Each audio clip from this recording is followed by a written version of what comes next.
E claro, um outro assunto também muito interessante, muito bacana e sempre atual, que é o assunto da convivência. Quando a gente busca estudar astrologia, quando a gente busca entender o próprio mapa astrológico, na medida desse autoconhecimento, nessa busca por nos aperfeiçoarmos, nós também vamos entendendo que cada pessoa tem o seu desafio particular. Cada ser humano tem uma natureza específica e única. E aí nós entramos nesse tema da convivência, ou seja, é uma ótima área da vida para a gente desenvolver virtudes. E por que não dizermos, né? É um dos principais desafios que nós temos ao longo dessa vida, os desafios de convivência. Os desafios de convivência com pessoas que têm naturezas diferentes de nós. E às vezes não só também naturezas diferentes, mas inclusive as suas próprias falhas de caráter, que vão acentuar o aspecto negativo da sua natureza. E todos nós temos aspectos negativos que ficam acentuados pela nossa própria natureza, né? E aqui nós temos então 3 virtudes que todo ser humano, independentemente de signo, de correspondência astrológica, precisa desenvolver, precisa trazer à tona. A aceitação, a tolerância e a paciência. A aceitação, ela começa, obviamente, pela aceitação da nossa própria natureza.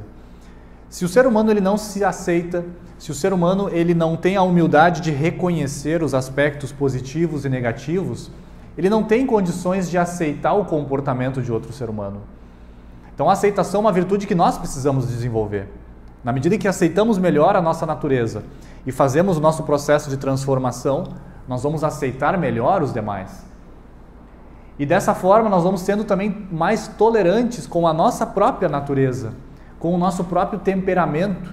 Muitas vezes nós temos um temperamento que é um pouquinho mais difícil de lidar.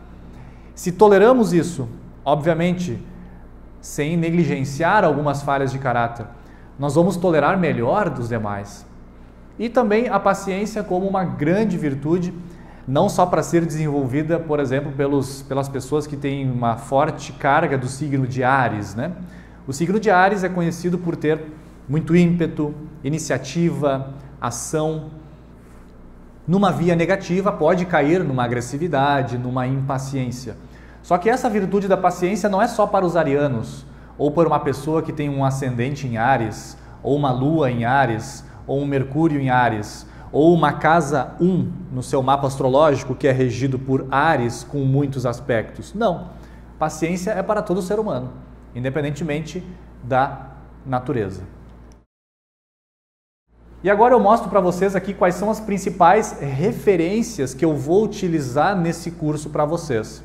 Eu coloquei em ordem cronológica, né? Começamos lá com Hermes, que eu nem me atrevo a colocar uma época que ele teria vivido, né? Teria sido há muito tempo atrás, há milênios atrás, no Egito.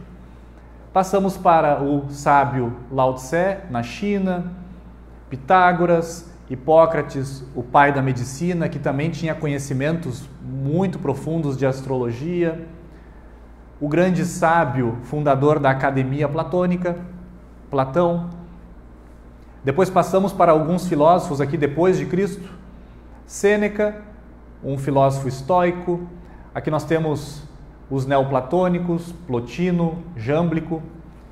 Vamos pular para a Renascença, com alguns conhecimentos também de Leonardo da Vinci, que além de pintor, além de escultor, além de inventar muitas coisas, também, muito provavelmente, tinha conhecimentos muito profundos de astrologia e aplicava isso nas suas obras de arte.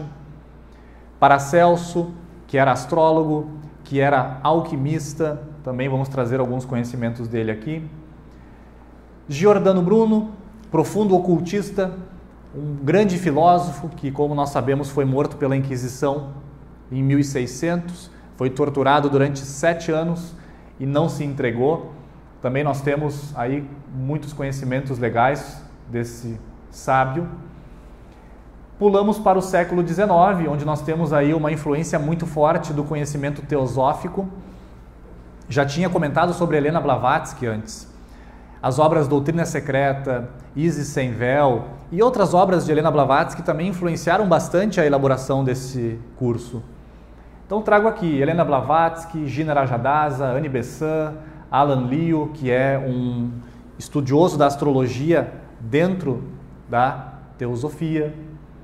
E no século XX nós temos aqui alguns conhecidos, né? O Arthur Powell, que também está vinculado a essa linha da teosofia, Jung, Sirihan, Jorge Livraga, um filósofo do século XX, Robert Johnson, que continua com a linha do Jung, e aqui também dois mais contemporâneos, um astrólogo, e aqui um escritor que escreve um livro muito interessante, que é chamado de Livro das Coincidências.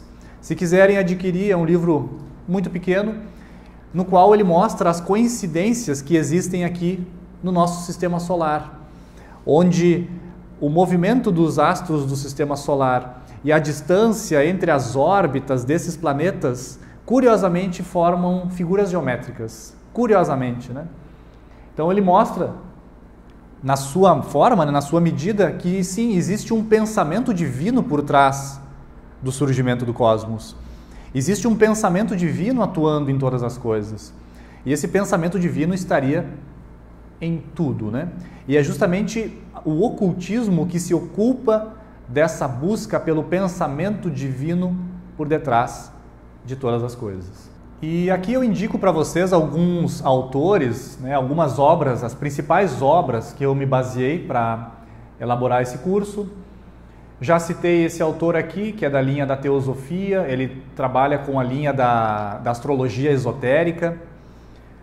Nós temos alguns bem conhecidos, né? A astróloga Liz Greene, nós temos aqui a Helena Blavatsky, que eu já citei, esse aqui contemporâneo, Jung, Robert Johnson.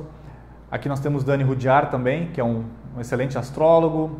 Temos Howard Sasportas e também este último aqui, autor, que completa essa lista, como eu falo, dos principais autores que eu me baseei dentro dessa linha filosófica, astrológica, psicológica, para ter um viés bem completo, né, o mais completo possível sobre o tema da astrologia e do autoconhecimento.